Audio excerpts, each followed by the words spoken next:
2026 budget. కేంద్ర బడ్జెట్లో సామాన్యులు ఏం కోరుకుంటున్నారో చూసుకుంటే, విద్యకు సంబంధించి ముఖ్యంగా చాలామంది కోరుకుంటున్నారు.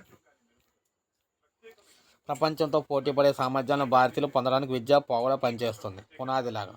అయితే విద్యకు సంబంధించి బడ్జెట్ కేటాయింపులు చేసి ఉన్నత విద్యకు సంబంధించి ఫీజులు అయితే తగ్గించాలని ప్రతి ఒక్కరు కూడా కోరుకుంటున్నారన్నమాట.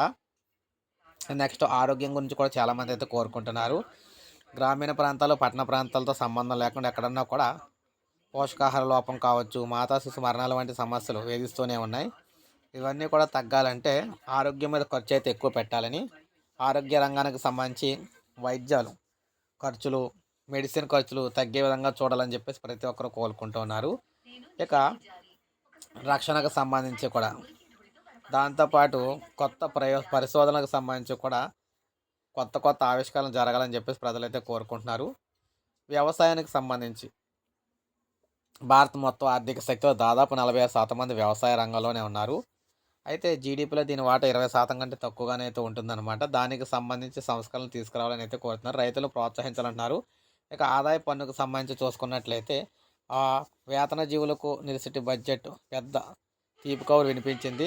కొత్త పన్ను విధానంలో 12 లక్షల ఆదాయం వరకు ఆదాయ పన్నును మినహాయించింది. 75,000 ప్రామాణిక తగ్గింపు దీనికి అదనం అన్నమాట. ఈసారి పద్దులో ప్రామాణిక తగ్గింపును కనీసం 1,00,000కు పెంచాలని, పన్ను చెల్లించాల్సిన అవసరం లేని ఆదాయ పరిమితిని 20 లక్షలకు పెంచాలని ఉద్యోగులు విన్నవిస్తూ ఉన్నారు. ఆరోగ్య బీమా ప్రీమియంపై కూడా కొత్త పన్ను విధానంలో దాదాపు పన్ను తగ్గింపును అనుమతించాలని చెప్పి కోరారు. గ్రామీణాభివృద్ధికి సంబంధించి కూడా ఉపాధి హామీ పథకాన్ని 100 రోజుల ఉపాధి కల్పనకు హామీ ఇచ్చే జాతీయ గ్రామీణ ఉపాధి హామీ పథకం సంబంధించి కొత్త చట్టం అయితే తీసుకొచ్చారు. దాన్ని మోడీ సర్కార్ అయితే తీసుకొచ్చి దాన్ని 125 రోజులకి అయితే చేయాలని చెప్పేసి కోరుతూ ఉన్నారనమాట. సో ఇలా అందరికీ అన్ని వర్గాల వారికి కూడా, అటు ఉద్యోగులకి కావచ్చు, అదేవిధంగా సామాన్య ప్రజలకు కావచ్చు, రైతులకు సంబంధించి కావచ్చు, అందరికీ కూడా ఈ బడ్జెట్లో కేంద్ర ప్రభుత్వం సానుకూలంగా స్పందించాలని చెప్పేసి ప్రతి ఒక్కరూ కోరుకుంటూ ఉన్నారన్నమాట.